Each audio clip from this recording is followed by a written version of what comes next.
So, hi guys, today we have another exciting guest with us. He has led the different marketing teams with different Web3 brands, had provided them really good strategies about marketing, how community is important, and what sort of the tactics should be used to run a very good community or a very engaging community. So let's try to know him. Let's discuss the insights of community management, community growth, and Web3 marketing with Nitin. Hey Ankush. So, Nitin, you started everything related to Web3 marketing at a very early stage. Like how you find this Web3 market or the crypto market, I can say. Ankush, thank you for having me here, first of all. Uh, I would really like to start with something that really feel happy or good about this industry. So, I I'm not sure if you know my background. I was a hotelier. I used to work in hotels. In fact, I have done hospitality. So my degree is into Bachelor's of Hospitality. So which is way different from what I am doing right now in some ways. So I was into sales, but during COVID, I was, the hotels were shut and everything was not working, and my promotion was due. So I was taken aback, and I didn't know what to do. So I always had a knack for writing. Like I used to write a lot, small stories, small poems, and everything. So I started looking out for jobs for writing, and I'm not sure if you guys know Namish. CoinCrunch India was one of the most trusted media houses of India, from India, for India. So Namish was a dear friend from my older life, and I was speaking to him, and he offered that, hey, come join. So I joined him as a producer. I used to make my own videos, write scripts, uh, handle social media accounts, and so much And more. this was the year 2020, like oh, end of good 2020, you know, COVID. at the time the bull run was starting. I entered at the right time. So after that, what happened was, uh, some videos worked, some videos didn't work. Like, because I was completely novice, I didn't know how to set up, and I used to set up inside my house, inside my room, and the setup was crazy, man. I mean, I used to set up my phone over books and everything, and sitting behind the table, and also editing myself. So it was a crazy setup. In fact, one time my laptop got blue because the compute power wasn't as strong as needed for extensive editing. So anyway, after like 3 months or 4 months, I took over sales because sales was something I used to understand. But those 3 months really helped me understand crypto because I was reporting, so I was researching on crypto. And you know what? I used to say this. Uh, if you want to understand crypto, if you want to understand how things work, invest in crypto. Doesn't matter the amount, $5, $10, $20, whatever is your capacity. I did that. And once I started doing that, I started being attached to projects. Like, what's happening in the ecosystem? I want to try DeFi. How can I trade it? How can I use more things? Maybe hunt for airdrops. But unless until I was invested into it, I would never understand what's happening in crypto. Like, I remember Namish, who was the founder. Uh, I used to say Chang Pang Jao, and he used to scold me, bro. You need to understand. No one says Chang Pang Jao. They say CZ because that is how it's used. So unless and until I was inside the ecosystem, I was never able to relate to it. So that happened, and then I used to handle the sales part, and under me it grew like anything. Like, I kid you not, in less than 10 months, we were clocking more than 100K, which was a 10x growth for our own company. Uh, in fact, I was also handling the social media part because my content was strong. So it grew like 7 to 8x. Now, I don't credit everything to my skills because it was also the start of a bull run. So you know how people spend money like crazy during the bull run. But yes, I was at the right time at the right place with the right skills because skills matter a lot. So that happened. Then we shut down CoinCrunch because of Indian complications, the regulations and everything. At that time, Nirmala Sitaraman came out and said, "Bro, 30% tax." So that happened, and we were like, India doesn't have a future because our domain was also .in, so CoinCrunch.in. So we knew that we could survive, but we wouldn't be able to scale as much as we wanted to. So we decided to go our own ways, and I joined Blockface, which was again a marketing agency. Uh, I was the head of influencer relations and partnerships. But coming back to your question, being a hotelier with zero knowledge of crypto, I made it big. So anyone, if I can do it with no tech background, with absolutely no idea of what I was doing back in the day, if I can do it, you definitely can. Like, and that is what this space has been doing. So space has been so open. Even if you are someone from tier 2 or tier 3, or someone from a country where you don't have as many opportunities as probably the western countries, you still can make it big, man. You just need to get into it and be dedicated. Like, you can't give up. You can't say that. There's a saying, there's no crying at casino. So you win some, you lose some, but you never give up. And the the space will reward you like anything. And that Like has been if my you journey. like if you invest this sort of time with this sort of dedication, Web3 will definitely reward you. And Definitely. it we have seen multiple like people like you in our circle, in our network. Like they started with nothing. They have a totally different background. Yeah. I started with BTech Mechanical. So like yeah, so we invested our like whole time and everything we invested, and we are still like learning. Yeah. We can't say okay we achieved this or that. Like any day new sort of strategy comes and okay, do you know this? We rang up each other and we talked to like around 30-40 minutes, like out of blue, like no call was scheduled or nothing, and we just leave that and okay, Yeah. yeah, do you know this? Do you know this guy or the strategy or something, this sort of like case studies there, or this sort of people are doing this, do you know about this? So these sort of strategies are the backbone for people like you and me and other people like who want to like kind of survive in this web3 space, because it's really hard to like keep the pace. Like it changes very fast. You mentioned about growth, which you got in CoinCrunch with your capabilities, like by putting content on social media, videos and all. So, how do you see growth in Web3 for a brand like CoinCrunch or any news media or any agency? Because you have a mix of experience for doing this sort of activities for multiple ventures. Yeah, that's a very interesting question. So media houses have become just a placeholder now. There are two kinds of marketing strategies which media houses use. So one is pure SEO play. They don't care about anything. You give us money, whatever the amount be, we will feature you on Google, and we will bring you volumes. And you know what? People take it for granted, but PRs do bring you volume. Like, let me burst your bubble. Cheapest way to bring most of the volumes. And I have worked with various projects that I'm sorry I can't name, but they have generated huge, like millions of dollars just by doing PRs.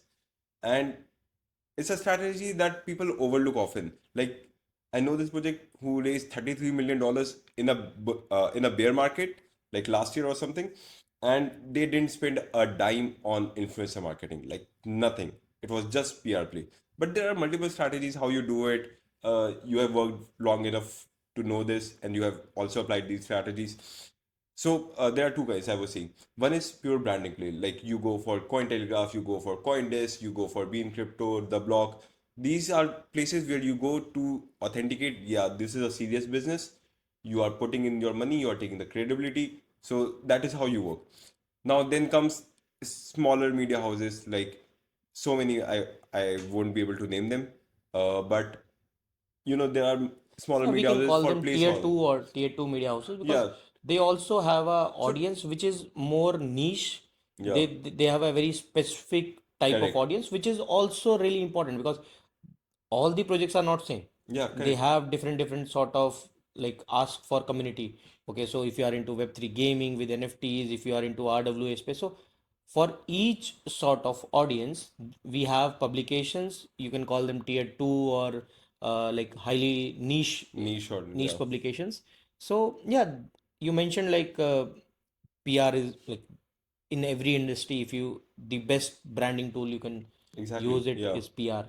Because what happens whenever you talk about a project, you hear something new, maybe through influencer, maybe through some event presence, whatever. What's your first instinct? But You, in the PR game, like you mentioned, like right now, like it's in every industry, there is a huge gap between the top tier media house and the rest of them. So how you see this difference? Because as a client, like it's really hard to understand from outside, but like you are working on this on daily basis, and also how you want to convey that okay, these sort of media houses which are premium tier 1 and all have different sort of approach for your content, for your vision and for your brand, and these tier 2 tier 3 media houses have different sort of community and all. So I want you to explain the benefits, the pros or the cons for each tier. yeah, that's a very interesting question. So I will give you an example. I was sitting with someone today, uh, and they were showing their media house number, completely organic. They had like 2.5 million they had hit for the first time in a month, and they were at par with Cointelegraph, the numbers of Cointelegraph. But now there's a catch.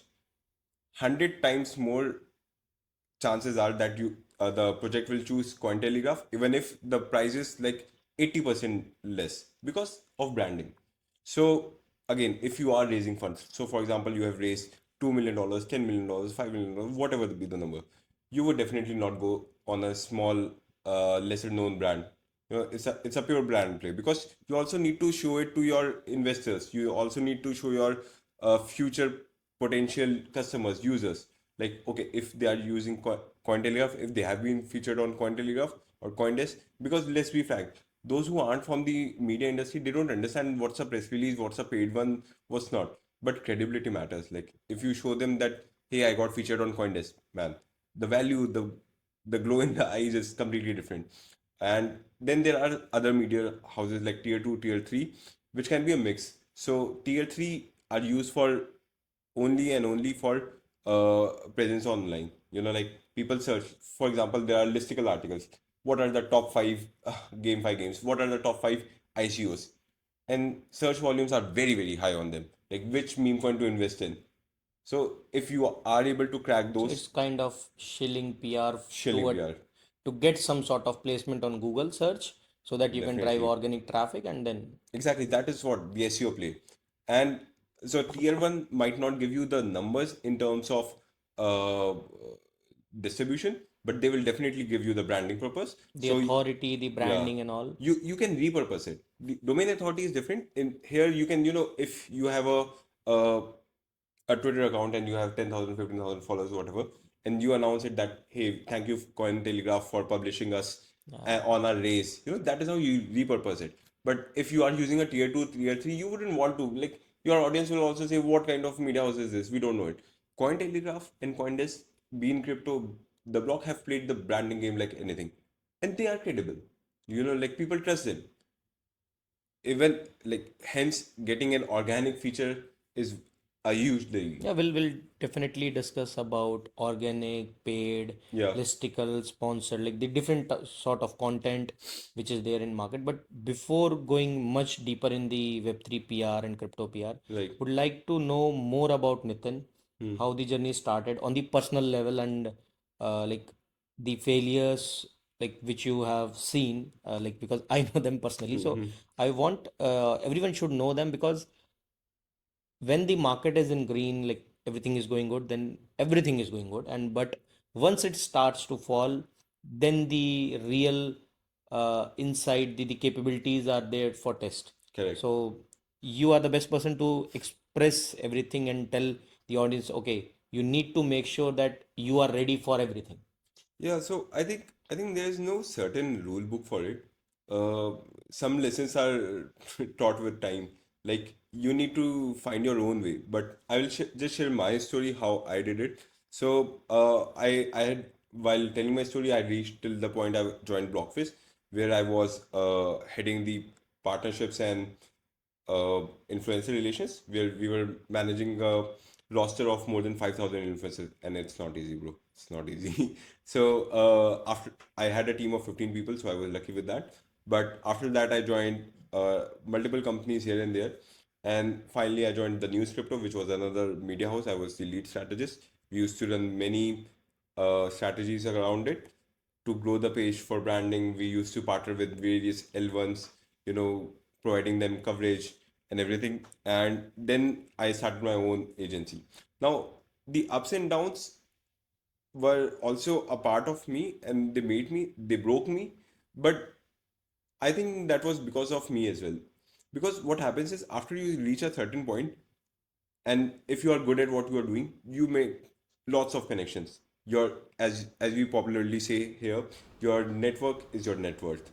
So I have a vast network because I value friendships more than business. So whenever I meet someone new, my main goal is to always make connections. Like, I'm very friendly in those terms. For me, business comes second. Like, business happens if you have a connection. So I am genuinely interested that what people are building, what they are doing. And later on, if they need some marketing assistance, they always think of, hey, Nitin is a good guy, he's a great guy, uh, maybe he can help. And I always say that I know a guy who knows a guy, so I make partnerships, I make connections happen. So, but there's a downside to it. Why? Because ever since I started my own agency, I have been serving 3 4 services, and those services have been same since the start to the end. Maybe some deviation here and there. And since I have never cold outreach, I've met people, I've told them about me, but I've never, so to say, asked for business. So that has made me complacent. Like, whatever I do, business will come to me. So I think I need to break that cycle, and I need to aggressively break that cycle because I feel so. I have multiple friends in various marketing agencies, like top tier ones, who are using such amazing tech, such amazing strategies, and I feel I'm missing out on those. I have run various things in my own way. They have worked like great numbers, but recently, the as you rightly said, the space is evolving so fast, so much. If you don't evolve yourself, you are there, but you won't be here. Okay, so that is the difference. And Yeah, it depends upon like from which sources you are learning. It totally depends like what sort of attitude you have towards the learning, because like when you are getting like shit sort of money and all, you are getting payments on daily basis, the margins are really good, you think, okay, I am the go-to guy for everyone. So it definitely hits the brain, and everything correct, starts like, you become okay, lazy. like from team to it becomes more sort of I, Yeah, and then everything starts to change. yeah, So it's better to, like, for everyone, it's better to focus on the like we or the team part, because at that time when you are in some sort of trouble, or you're not going up or something, then the team or the we part will help you, and this I part will not be there for you for long term. And you mentioned like this space is like it changes like on yeah. like every 2 weeks, and after the this AI. AI and this AI agents, MCP and all, it changes a lot, because I'm seeing this, like very few people know about vibe marketing, when very few people know about AI agents which can be optimized to do like various tasks on like XYZ platforms and all. Yeah, so we all have to learn, and we have to keep learning. That's the like the secret which you are trying to convey. So you achieved, and you opened that your agency also. So what happened, like how you got your first client, and how was that journey?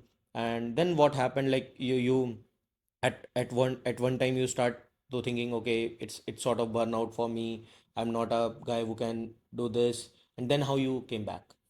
This is a very interesting thing. So, why I left the news crypto was because there was an investor. who was willing to back my idea. So I always wanted to do a podcast, and he told me that he will invest in my podcast. And I made a proper deck. I had a pitch deck, and I, presented and everything. And I kept on asking like, "What's the update? You let me know because I need to leave my job. If I'm leaving the job, I need to have a plan B because I was just married recently, and many things happened, and it was very confusing time because I had resigned and the guy backed off. Ah, So I was in a and this was the year 20? last year only, 23. Ah, So I was very I didn't know what to do. Like I was completely blank. But then I realized I'm sitting on April. I think no, it was March. I'm sitting on March. There are 30 days for me to make money. If I can't do it, I can never do it.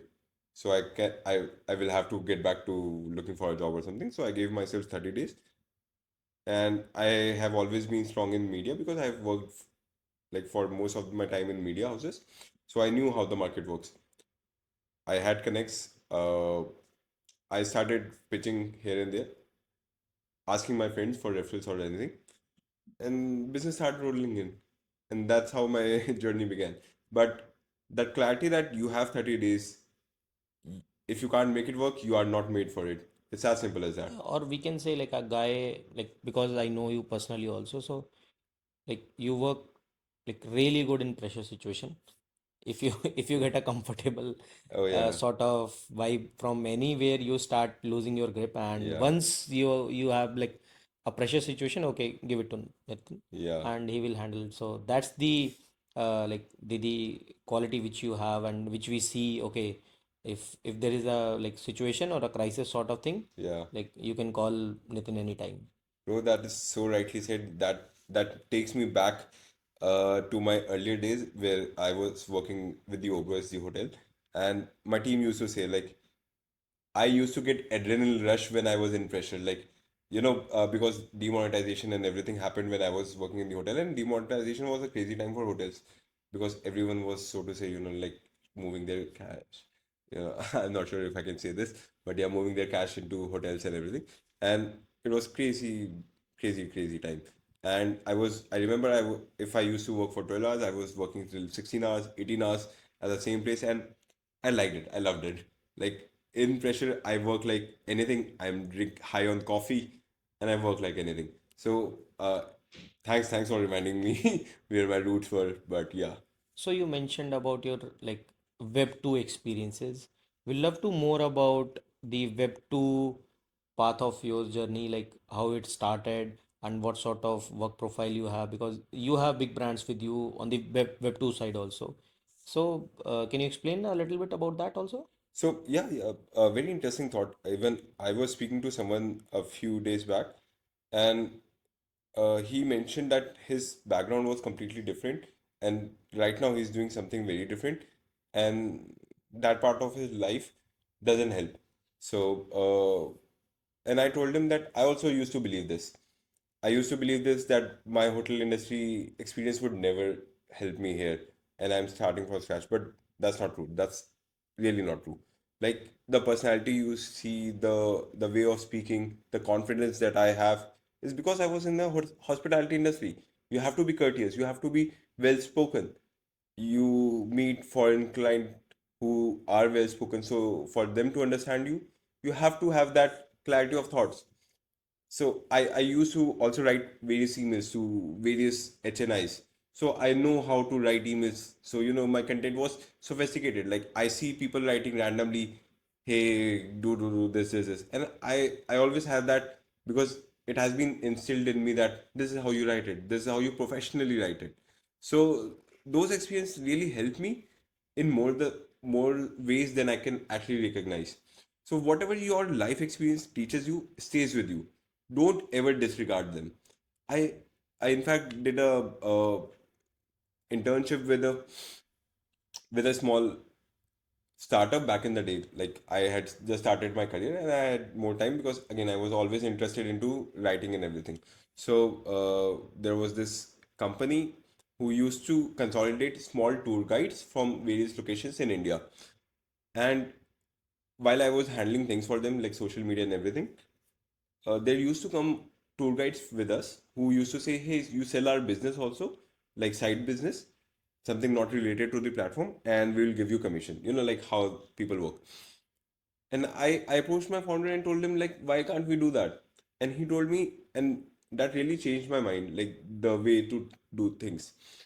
He told me that if I want to, then I can also sell air tickets. Then I can sell railway tickets You need or to be something else. focused. Yeah, you need to find your niche. That is very, very important. So, Like it's pretty hard to stay focused like correct. in this times. Yeah, because you need to know everything, you need to know so many things. But if you lose sight of things, so I always tell my clients, my friends, whomsoever I meet, I say that predominantly I do media. My Telegram name is NG or PR guy. So I brand myself as a PR guy. I do KOL marketing. I have been experimenting with various strategies. I'll talk later on about that. But my core focus is media because that is where I understand. Like if you ask me, bro, I need an organic article, I will tell why. I'll just ask why. बस ऐसी sexy लग रहा है. So that is not a valid answer. People don't understand why do they need it because they have heard maybe their competitor is doing that. It's not a logical answer. That is just wastage of money. That is ego.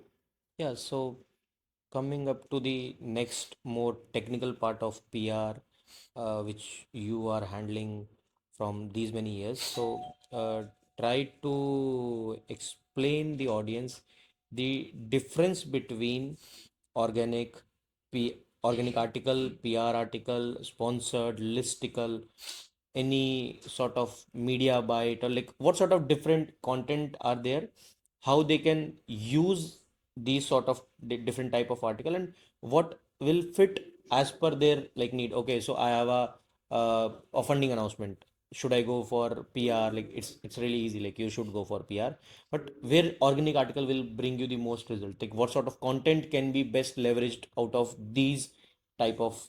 So just try to explain this. For sure. So, first of all, as you said, announcement about raising. Now, you know how Web2 market works is very, very different in Web3 in terms of organic or earned media. That is how they say it.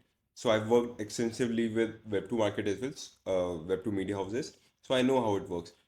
And Web3 is trying to do like some of the companies like Watchman, maybe Luna PR, they are starting to build those connections as well. They aren't right there because the prices are way too high, but they are trying. So what happens is you, for example, Ankush has a company and you just raised $1 million. Now you definitely need a marketing guy or a PR guy who understands media who will be having a database of say 20, 50, 100 media houses and he will bombard it like, hey, we have a embargo news going out on this. Some of the smaller 90% times only the smaller media houses will pick, but still is free, so why not, they will pick it. But you will have to reach out to the bigger ones. So PRs is press release. It has to be in an announcement format. Maybe a new feature is being launched. Maybe you did a partnership with someone. Maybe it's an event in announcement or the most common fundraise. Those are very straightforward. It writes press release. Now, then there's second category that's sponsored. In sponsored, it's again very straightforward. So anything apart from uh, press release comes into sponsored, but here you can also use your own wordings in such a way that it is kind of promotional but It also can be more leveraged for brands, like you can put more brand related content correct. in your brand tone, not Yeah, in the media media tone or house. the editor tone. Yeah, so it's mostly like there is no particular announcement to it. Maybe it's a pillar content, like it says for SEO for later on as well, it says there. And it can be just introduction to the platform or something like that. And then there is organic is very straightforward. You send the pointers you want to be covered. You send what you want to focus on your about your project, and the editor or the writer just conveys a story around it, and it seems organic, and there is no mention of that it's a paid one, it's a sponsor post or anything. It's pure. It seems like pure organic, and the premium is very high. And then there is another category that you were mentioning about bytes. So what happens is whenever some news comes in. So for example, I'll give you an example of India, like where, say, Nirmala Sitharaman, the finance minister of India, spoke about crypto in one way or the other. So the journalist reaches out to various stakeholders of the community, and they ask for bite from them, like, "Hey Nitin, we are doing an article on this, and we would like some views of yours." Sometimes it is paid, sometimes it is free. It entirely depends upon the connections of the writer or the project. Like, see, every big company has a PR team, and if they don't, you will save a lot of money. I'm cutting my own business, but anyway. So PR people or the team in house will reach out to big media houses, because their job is basically to make connections with the journalists and the editors of various media houses. Web2, Web3 doesn't matter. And whenever the news is out, their first job is to, hey, this is our founder and this is their take. Maybe you can do an article and include it in your article. So that is how it is done, and this helps in personal branding. So you know about founder driven marketing or founder driven brands. Yeah. So that is where it helps, because right now it is very, very important that the founder has a presence online, and whenever someone searches about them, there has to be some thought leadership articles, some quotes, some, like, hey bro, It's really this guy is important. so Like smart. if you're trying to establish a founder-led brand, your founder should be vocal in the media space and all. He In the speaks ecosystem. about Yeah, events. He make event appearances and all. So it's, yeah, and people are loving it because earlier people were looking for ambassadors to represent a brand, and right now they want the founder to be as an ambassador, because if you are putting your like heart for building something, you should be there in media and everywhere. You should be there. correct. Yeah, that, and it's really like it's going good. It's really going good. We have seen many Web2 founders doing this, many Web3 founders doing this. So yeah, thanks a lot for like sharing the whole overview about different sort of PR articles and all. So we discussed about the good things of Web3 PR, and Web3 marketing, and like there is a dark side of every chapter. So we'd love to hear from you. What are the cons for Web3 PR? What should a brand look for? Okay, we don't need to do this, because in every campaign you get a crazy requirement. Okay, can we do this? Can Nitin, can you do this?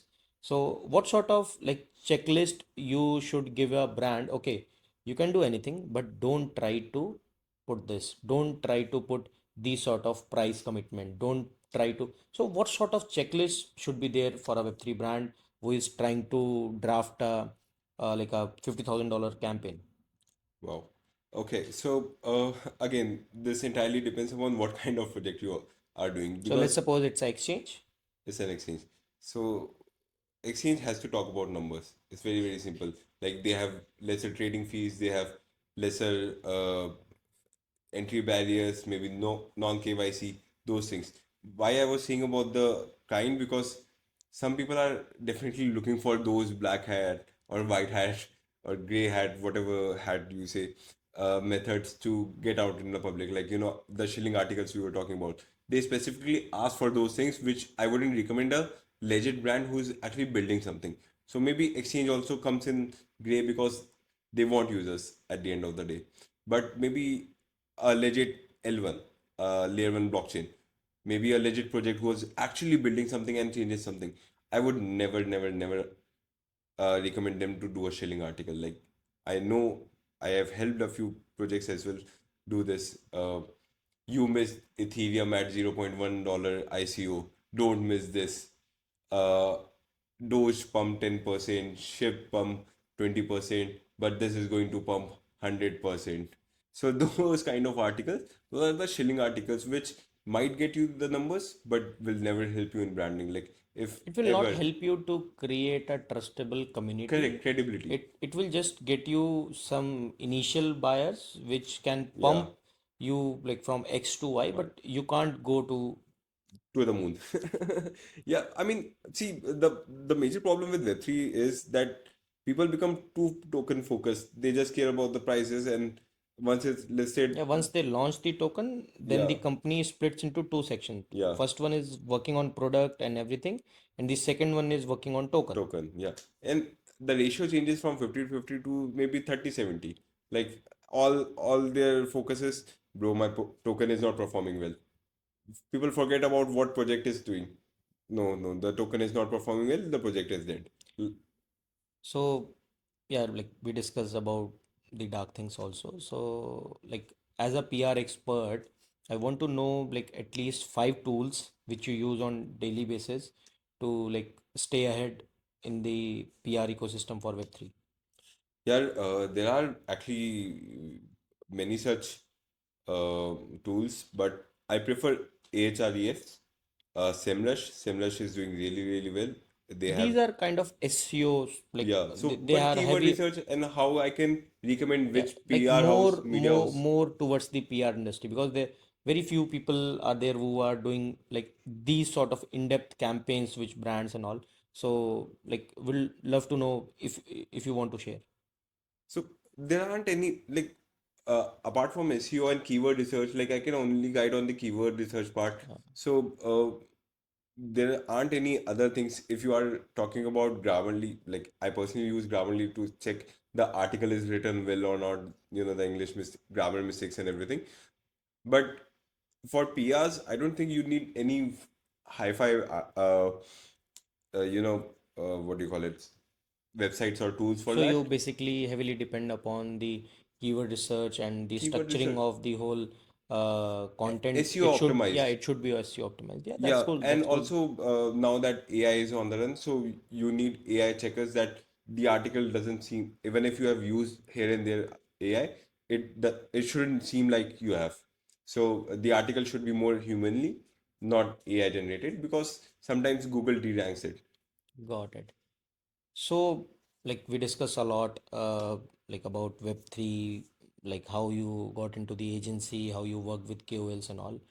So at last, I just want to ask like the same question with my guest. Like, what's the two short-term goal? Like, let's suppose for 3 or 6 months, and what's the long-term goal for Nitin? I wish I use I I think about the long term, but I never do. Like I really love working in this industry. I get to meet people like you and maybe talk and discuss strategies. Like you had mentioned, we have spent hours and hours talking about projects. Like they have been doing this, they have been doing that, and I think that really excites me. The fast changing pace is really really exciting. It sometimes gets over your head, and you want to take a break and everything, but at the same time it's exciting because you aren't doing the same work again and again. If you want to learn, you can do so many more things. I've seen marketeers turn into developers.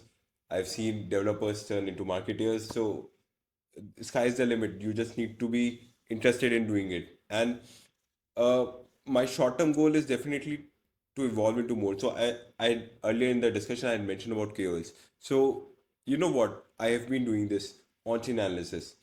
What happens is, uh, you you go to an agency, you tell them that hey, my budget is 10,000, and they will probably sometimes ask which geography, what type of campaign, but that's about it. And they will throw a list at you, please choose, and that's about it. Most of the agencies do. I'm not saying 100% of them do it, but most of them do it. Now, what my approach is now, I have been researching very deeply on these kind of KOLs, which can actually bring volumes. Because for most of the projects, volumes matter a lot.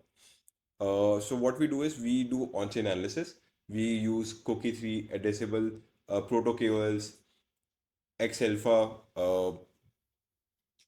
Dex Screener to just see if a What exactly is working? exactly no which What sort of KOL KOL which is getting results and all? exactly. So we are refining the list. We aren't just giving you a list that hey, they have worked in the past, So maybe they you can you work. have crafted a different in-depth Approach. strategy Yeah, for finding the performing QLs on correct. different chains and all. Yeah, So that's really good. on-chain analysis, like Yeah, you are doing the metric-driven yeah, marketing. you are So doing the reverse sort of using the reverse approach. Okay, yeah, so this after this tweet or this post, this has happened and this become a transaction. So uh, this is the pushing tweet or the correct. content which So got this KOL actually works. yeah.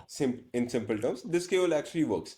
And I think there's a big market because at the end of the day, people want conversion. Like if someone is spending $10,000, they at least expect 10x of it in terms of volumes, in terms of buying anything. But they need some results. Come on. If you are spending $10,000, you need something. Else you are just burning it away. So you have to add value. And this is the natural progression. Like you can't just say that bro, video got 10,000 views. So what? You know how easy it is to buy followers, buy views, buy anything you want. So unless and until there is conversion, this also reminds me. Uh, I was doing this campaign back in the day when I was working with an agency, and we did a campaign with a popular KOL. Like he had more than 100,000 follow subscribers, and and the client was really smart, by the way. So we charged him a bomb and everything because at that time influencers were less and 100K is a huge number. I think it was more than that, but anyway. So we had a Bitly link for tracking, and the link had many clicks. Like I think it was a substantial number. So we thought the campaign is a success. Now what happened is this client was smart. So he came back to us and he said, "Sure, you have 500 clicks or 1,000 clicks on the link, but not a single sign up on my website. Forget that. I don't have zero volumes on my website, like maybe a few hundred or something, but that's not possible. If so many clicks, The there has ROI to be was some not. some conversion. There has to be something. So I've spent like $10,000. Where is my ROI? You know? So people need to be smart. Like Yeah, Web3 because lacks this that. sort of approach which you are using will make brands to choose the KOLs based on the ROI, and Exactly. it's Metric the driven. demand, it's the demand of like current scenario where Yeah. where there are too many KOLs, everyone become a Faking KOL. number, bro. Faking number. They just manipulate the systems to get the numbers and all, and they try to get more and more money out of Yeah. the brands. Cool. So, Nitin, we learned about Web3 brands and these sort of strategies, and we'll love to sit you with like again on different sort of marketing strategies. For sure. And thank you for giving us this time. It has been a pleasure, yaar. And speaking to you always feels so good. Thanks again, Thanks a Ankush. lot. Thank you.